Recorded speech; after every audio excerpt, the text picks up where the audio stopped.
Westward Expansion by Margaret Farrell. The tools we need for this journey are a hammer, a small saw, nails to hold down tents, flint, metal stands to hold kettles, a shovel, and guns. The main foods we are bringing with us is flour, bacon, sugar, coffee, beans, rice, and dried fruit. They will all be carried in sacks by horses.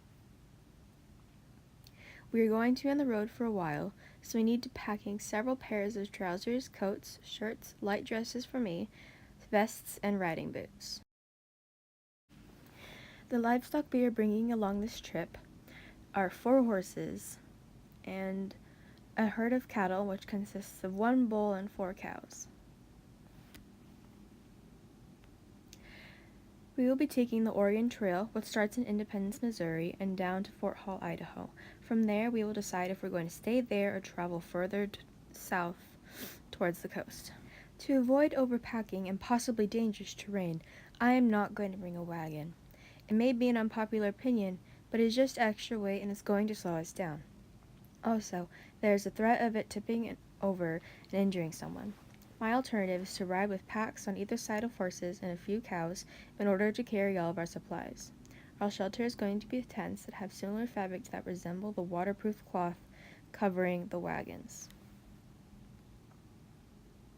Another obstacle is weather, and I plan to overcome this by traveling in the summer. Now this means we may encounter thunderstorms and other unpredictable weather, but we still will travel on relatively flat areas and on the edge of the tree line.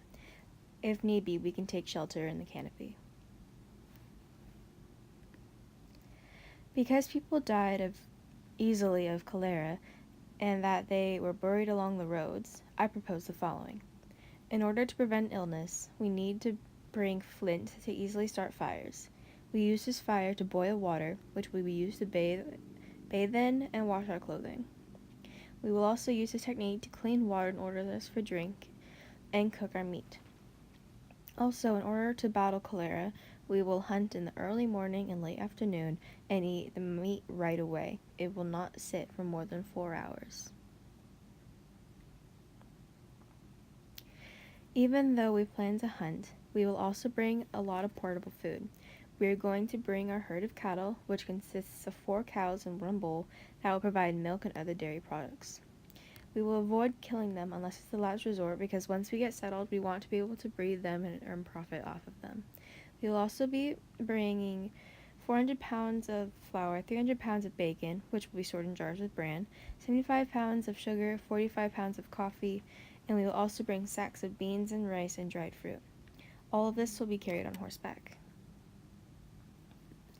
We are in fact a small family, and we have been planning this trip for a long time, and it's decided best to not bring a small child on this journey. Our only child is 15 years old, and they are old enough to ride a horse and make independent decisions.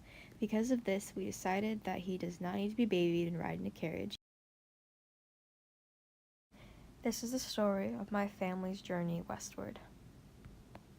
We leave the comfort of our homes in Missouri with the family that we are traveling with. We both have high hopes about this trip, but we are also extremely nervous because neither of our families have ever really left the area before.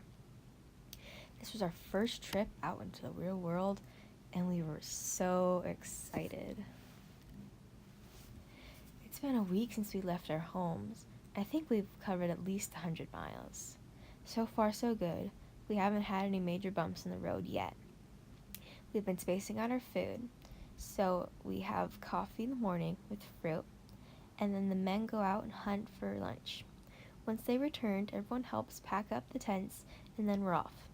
We settle back down about 3 hours of riding, and then, with breaks of course, and we set up the camp again. We cook the meat and tie up the herd and the horses so they don't run off during the night. Tonight was the first night we washed our clothes. That felt good. I hung them up overnight so in the morning they'd be dry and we could pack them. We let the fire burn out, and in the morning we will repeat the process over and over until we reach our destination. We almost lost our bull a few days ago. He was wandering a little behind when he suddenly gave out a shriek. We turned around and to look, we saw a pack of coyotes trying to corner him. William, my husband, and Ben, our son, went out with their guns pointed high, trying to scare off the dogs.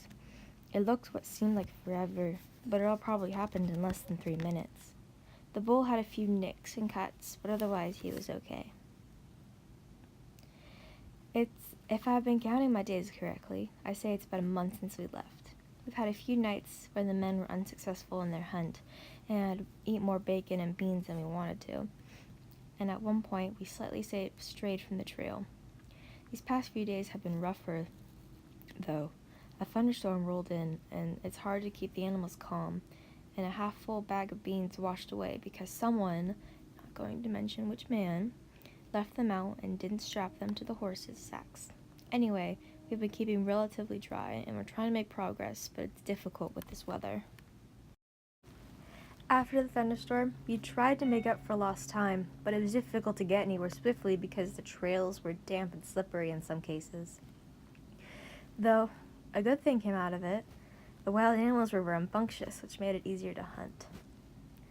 I've lost count of how many days it has passed, but I think we've been out here for a little over a month.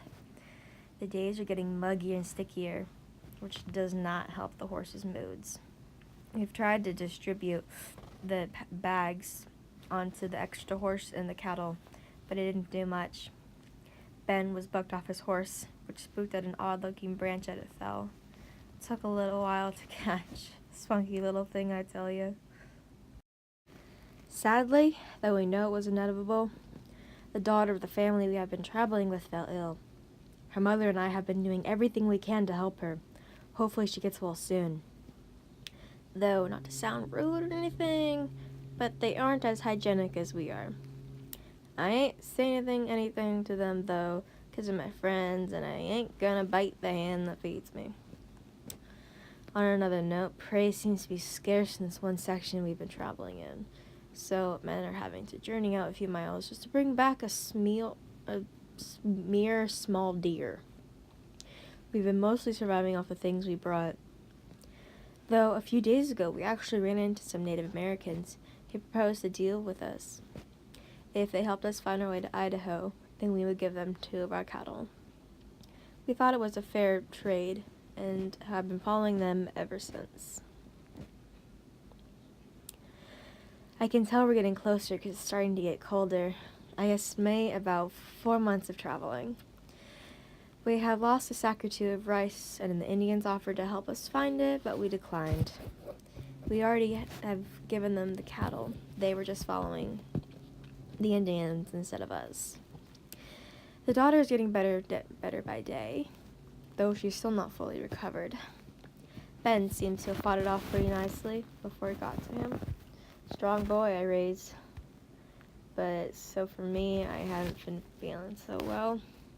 It's just a cough, but I really am worried about it. We finally made it to Idaho. After, I think, 4.5 months on horseback and wild animal for a 3-course meal every day, we finally made it. I just wished I was in better condition. My cough has gotten worse, and I try not to let it worry William, but it's hard to conceal my hacking. He decided with Ben that we would stop and settle in Idaho. I don't mind. I was tired. Skip ahead a few years, and I'm still alive. My cough is still here, but I've accepted it. It's just a part of my life now, even if Ben and William don't really want to accept it. Though I'm less helpful right now than I was. My condition is alright, but it's not at its peak. I'm just glad we got here and it wasn't 5 months wasted.